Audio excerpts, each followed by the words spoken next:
Namangan viloyati ichki ishlar boshqarmasiga fuqaro ariza bilan murojaat qilib, unda Namangan shahrida yashovchi shaxs o'zini turli tanish-bilishlari orqali haydovchilik guvohnomasini rasmiy imtihonlarsiz qisqa muddatda tayyorlab berishini aytib, shu orqali noqonuniy ravishda 1000 AQSh dollari pullarni talab qilayotganligini bildirgan.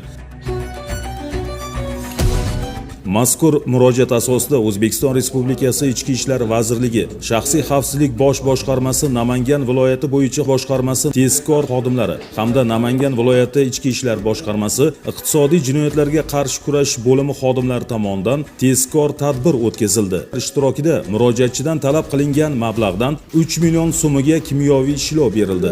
Shundan so'ng kelishilgan manzilda jabrlanuvchidan 3 million so'mni gumonlanuvchi olgan vaqtida daliliy ashyolar bilan xolislar ishtirokida qo'lga olindi.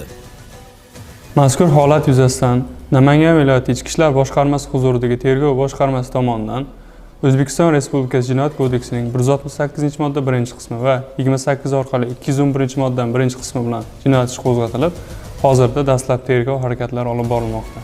Hurmatli fuqarolar, bunday holatlarga befarq bo'lmang. Agar sizga ham shunday noqonuniy takliflar bildirilsa, darhol huquqni muhofaza qiluvchi organlarga murojaat qiling. Eslatib o'tamiz, pora berish va pora olish jinoyat hisoblanadi va bu kabi qilmishlar uchun qonun doirasida qat'iy javobgarlik belgilangan.